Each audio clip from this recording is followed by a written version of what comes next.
今回は割り算の意味について考えます。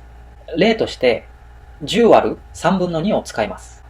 割り算の答えの意味を2つ紹介しますが、まずそのうちの1つ目です。単位をつけると分かりやすいので、メートルをつけました。10メートル割る3分の2メートルです。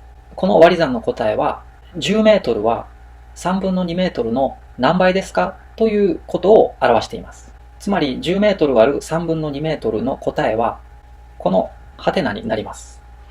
ここでは、このハテナが一体何なのかを、これを一回忘れて、この式から直接考えてみたいと思います。3分の2メートルを何倍すればちょうど10メートルになるでしょうか。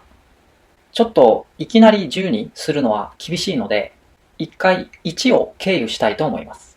3分の2を一回1にして、そこから10にします。そこで、このような式を考えます。3分の2メートルを1回2分割すると3分の1メートルになります。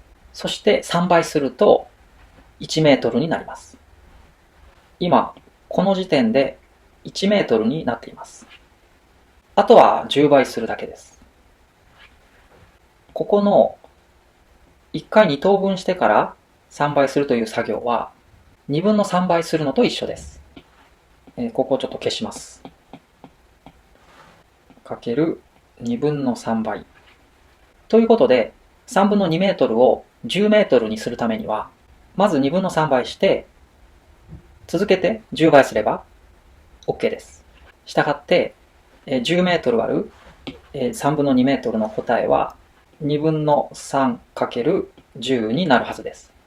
通常は分数で割る計算では、ここの分母と分子をひっくり返して 10×2 分の3とすることが多いです。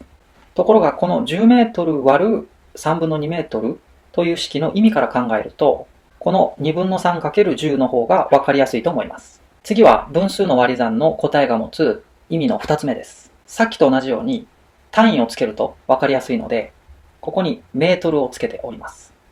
この3分の2は単位がありません。ただの割合なので単位はなしです。この10メートル割る3分の2の答えが持つ意味は、10メートルを3分の2と見た時の1にあたる長さのことです。単位はメートルです。今回の答えには単位があります。メートルですね。で、この丸1にあたる量を出すために図を書きます。こういう図です。10メートルを3分の2と見た時の1にあたる量を出したいわけですね。この1つ分の長さを出して3倍すれば丸1の長さが出ます。つまり10メートル割る2かける3。まず2等分してその後3倍するということは、簡単に言うと2分の3倍と一緒です。10メートルかける2分の3。この10メートルかける2分の3がこの式の答えになります。今回は見慣れた形になりました。10かける、この3分の2の分母と分子をひっくり返して2分の3と。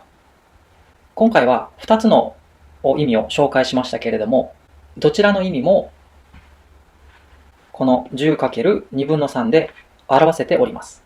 表現できております。